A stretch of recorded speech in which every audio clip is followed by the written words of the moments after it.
Olá, sejam bem-vindos bem-vindos à MF3 Escola de Filosofia. O tema de hoje é a teoria dos ídola. Isso mesmo, dos ídola, em Francis Bacon. Antes de prosseguir, peço a sua generosidade, além de assistir o vídeo, dar aquele like, inscrever no canal e, se achar pertinente, também poder partilhar. Ajuda profundamente o nosso trabalho.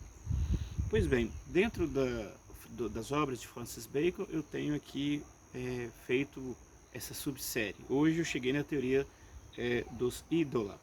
A palavra ídola é a origem do termo ídolo em português, só que ídola é em latim. E no resumo, não é o propósito fundamental, ídola é aquilo que é um simulacro. Ele parece algo, mas não é. No vídeo passado eu falava sobre o novo órgão, como essa tentativa aí de construir uma nova lógica.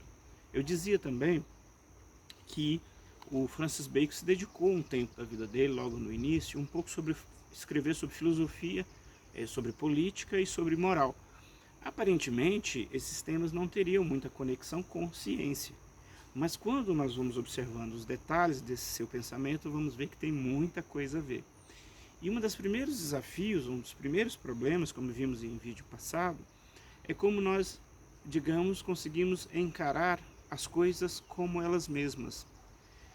E para a gente chegar nas coisas como elas mesmas, obviamente já teve várias tentativas históricas, e o Bacon propõe uma.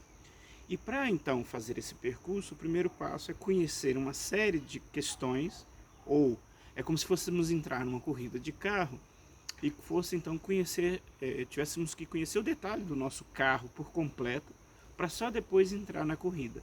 Porque será conhecendo este carro que a gente sabe o que a gente pode fazer no percurso. Voltando aqui então, em 4 tipos de ídolos, ele vai discutir, portanto, estas limitações que subjazem a nós mesmos. Hoje em dia, de um modo muito simples, nós sabemos que as opiniões, as falsas notícias, por exemplo, impedem que nós possamos formular um juízo apropriado de algum assunto. E aqui é a mesma coisa, porém há 350 anos, quase 400 anos atrás, alguém já discutia isso. Então ele chama de ídolas da tribo, ídolas da caverna, ídolas do fórum ou do mercado e ídolos do teatro. Portanto, essas imagens que apresentam-se para nós, ou esses problemas que atrapalham a gente chegar nas coisas mesmas. O ídolo da tribo, ele diz que é da própria natureza humana nossa.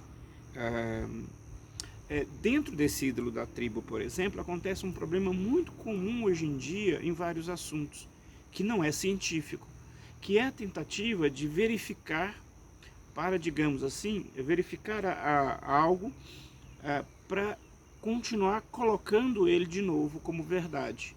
Sabemos que, por exemplo, muitos estudiosos amadores dos textos bíblicos têm esta ideia de querer verificar o Twitter de Jesus Cristo para saber se Jesus existiu ou não. Claro que aqui eu estou brincando com o Twitter. Então, que é o oposto da ciência. A ciência trabalha muito mais com a ideia de falsificação, como traço da teoria científica, que é um outro assunto, para diante eu retomo, e não como essa ideia de verificação. A verificação, na verdade, é para você impor a sua tese. Você parte de uma ideia, que geralmente é produzida por essa limitação humana, e você cria prova e força a coisa a coincidir com o que você quer.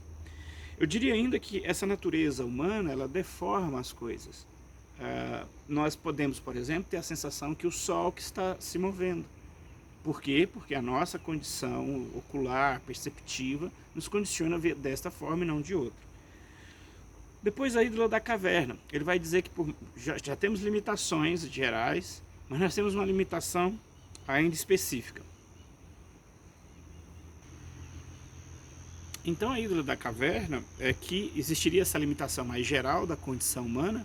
Por exemplo, o olho humano vê, tirando algumas variações que existem, né, com as cores, que as pessoas não veem todas as cores, os chamados daltônicos, mas a percepção nossa nos limita a percepção aqui ou na Austrália.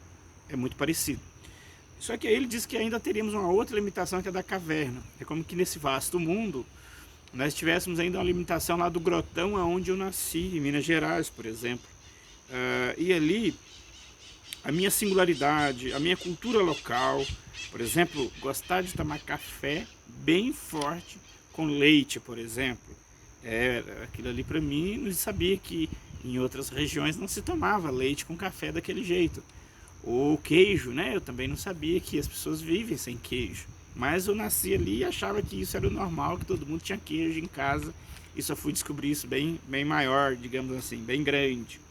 Então, essas limitações bem regionais também migram para a ideia de produção de conhecimento e limita a nossa condição de produzir um conhecimento fora destas coisas que estão dentro de nós. Por enquanto nós não saímos de dentro de nós. Por fim, o ídolo do fórum ou do mercado. Aqui eu diria que o grande problema do mercado e do fórum é que nós nos interagimos socialmente e nós usamos a linguagem. E a linguagem cria para nós, num dizer popular, uma cama de gato. Porque a linguagem parece que elas dizem sobre as coisas. Nós acreditamos piamente na linguagem que nós usamos, só que essa linguagem que nós usamos ela tem alguns problemas para Francis Bacon. Primeiro, ela é construída, em geral, numa espontaneidade cotidiana. Então, esse é o primeiro a suspeição que nós temos que ter dela. E depois, nós temos que saber que, como a semiótica contemporânea amplificou esse assunto, que, digamos assim, as palavras são convencionais. E nesse processo de convenção, as convenções mudam de região para região. Portanto, as palavras não são as coisas. E, porém, ela se passa como se fossem as coisas para nós. Enfim, então, esse processo da linguagem, ele é muito perigoso. Porque ele dá uma sensação para nós de que pela palavra nós penetramos as coisas. Não penetramos. Essa é a grande descoberta. E, portanto, temos que pensar, temos que ter a percepção consciente deste limite da linguagem para podermos tentarmos irmos em direção às coisas. Em termos da própria interação humana, por exemplo, a própria ideia contemporânea de terapia e de análise, ou a própria ideia contemporânea de aconselhamento filosófico, estão em torno desta, digamos, esse refinamento e esse ajuste da linguagem sobre nós mesmos. O negócio é tão problemático que a gente não só consegue ir para fora, mas para nós mesmos é dificultoso esse processo. E aí as áreas de conhecimento depois de Bacon, é uma outra história, aqui fazer a história só da semiótica, é a área que dentro da filosofia, chamada filosofia da linguagem ou semiótica, que trabalha, digamos, a discussão em torno disso, e temos bastante avanços depois de Francis Bacon. Por último, o ídolo do teatro. Aqui ele faz uma subdivisão em 3 partes, tentando dizer que as teorias apresentam-se para nós como se fossem teatros. E aí eu lembro aqui que no período de faculdade a gente costuma se filiar a um grupo ou outro. Eu costumo, por exemplo, me filiar ao marxismo ou ao liberalismo e, na verdade, eu acabo não entendendo as entranhas mais detalhadas dessas teorias, mas elas acabam se apresentando para mim como se fosse uma peça de teatro. Portanto, ela tem ali encenações que se assemelham às técnicas teatrais, porém, eu não consigo penetrar efetivamente no que aquelas teorias estão respondendo, como que elas foram produzidas e etc. E acabam, digamos, figurando na nossa vista simplesmente como algo fantasmagórico, que é próprio aí da ideia do teatro inicialmente. Essa fantasmagoria ficcional do teatro que ele desloca por aqui. Aí ele fala que esse mundo aí do teatro seria os sofistas, que são os indivíduos que fazem uma experiência, digamos assim, que é comum a outras pessoas, e a partir disto ele pensa que isso é verdade. Então eu lá na minha vida no Grotão, no interior de Minas, ou aqui em Minas, que é uma Minas bem vasta, eu tinha lá os amigos vizinhos e nós compartilhamos algumas coisas. Tinha queijo também na casa deles, eles também bebiam leite de manhã, em média 1 litro, 1,5 litro, num canecão bem grande, assim, tirado direto. E a gente então acha que porque tem aquela outra também, aquilo confirma a minha ideia de que é assim, para todos os lados é desta forma que se vive. É claro que depois a gente descobre que na França também eles gostam muito de queijo, igual os mineiros. Aí, inclusive, tem muito mais queijo, deixa qualquer mineiro perdido de tanto queijo que tem naquele lugar.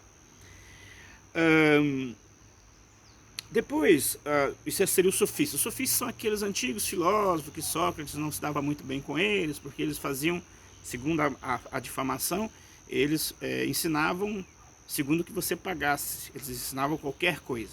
Isso assusta a nós todos nos dias de hoje.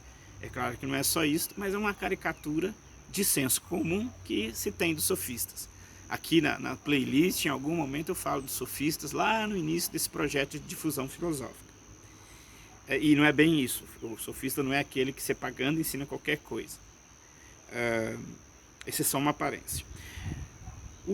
A segunda ídolo do teatro seria o empíricos, que é o indivíduo que faz pouco experimento e depois ele generaliza. Nos nossos dias é muito comum aquele indivíduo que deu certo do ponto de vista do dinheiro e ele então se coloca a falar da medicina, da astronomia, né? O grupo da família, a gente sempre conhece esse parente, né?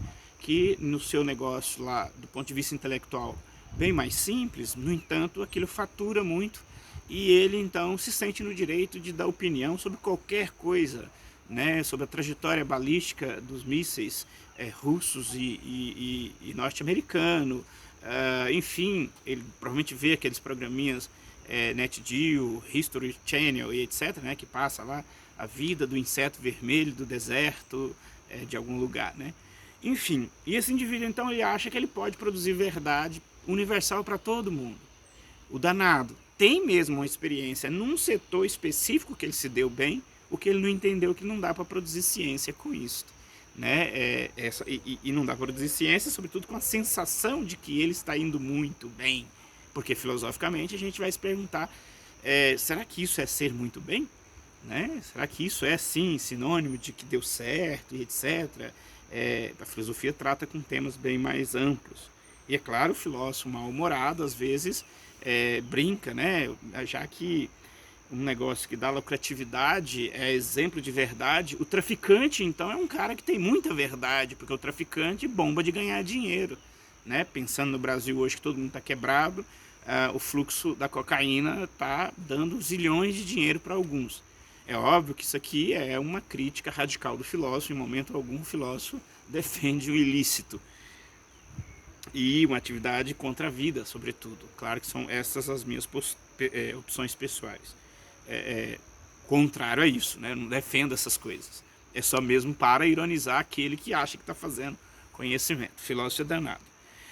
Por fim, a letra C, aqui dentro dessa subdivisão do teatro, ele fala dos supersticiosos, que é uma mistura de filosofia com teologia, e o indivíduo produz verdades, né?